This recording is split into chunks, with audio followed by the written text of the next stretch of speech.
अस्सलाम वालेकुम नाज़रीन। ड्रामा सीरियल बेटियां की नेक्स्ट एपिसोड में आप देखेंगे साद का वालिद जो कि अपने बेटे की जिंदगी से तो खेल ही रहा है, मगर अभी यह हकीकत कोई नहीं जानता कि साद उसी का बेटा है।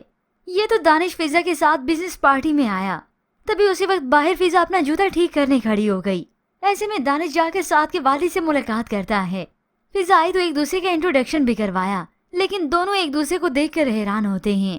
तभी आबिद सवाल करता है कि ये आपकी वाइफ है, और वो साथ ही तंज से कह देता है कि मैं इन्हें अच्छी तरह जानता हूँ। अब कुछ ही लम्हे के बाद यहाँ पर साद भी आयजा के साथ आ जाता है। अब तो फिजा के बाद दानिश को भी हैरत होने लगी।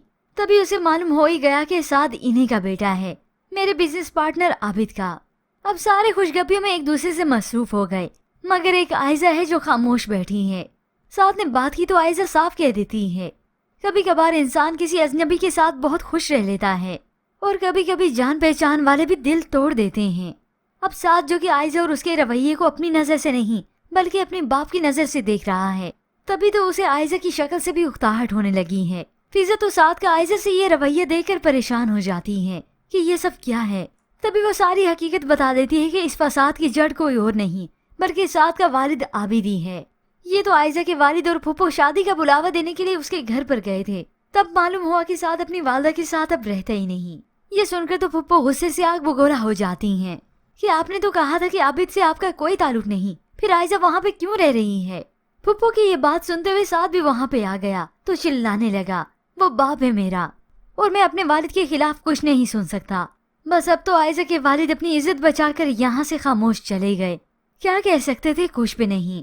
जिसके बाद व्यूअर्स आप देखेंगे आखिरकार अनम की शादी का दिन भी आ गया। अनम के वालिद अपनी बेटी की रुखसती अपने घर से ही करते हैं, वहीं पर फंक्शन अरेंज किया।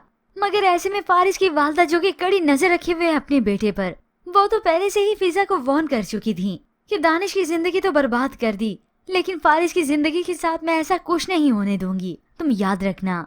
अब भी वो उसे शादी के फंक्शन में याद करवाई देती हैं, मगर फारिस तो चाहता ही हानिया को है। हानिया कमरे से निकल ही रही थी कि उसी वक्त फारिस उसके पास आया और पूछने लगा, अब बताओ मुझसे शादी करोगी। ऐसे में हानिया कुछ जवाब देती तो फिजा सुनते हुए आ गई और इनकार कर देती है। हानिया तुमसे शादी नहीं करेगी और बेहतर होगा ये ख्याल तुम अपने दिल से निकाल दो। ये सुनकर तो फारिस काफी उदास हो जाता है। दानिश जो कि ये सारी बातें सुन चुका है उसी वक्त अपने भाई को तसल्ली देता है। वो जान चुका है कि फारिस हानिया से कितनी मोहब्बत करता है, मगर व्यूअर्स हानिया और फारिस की शादी तो होके ही रहनी है, कोई कुछ भी नहीं कर सकेगा। आखिर फारिस की सच्ची मोहब्बत ही जीतेगी। हानिया हाँ कहेगी और उसके वालिद भी। यूं फारिस की वालदा की अना मिलेगी खाक में।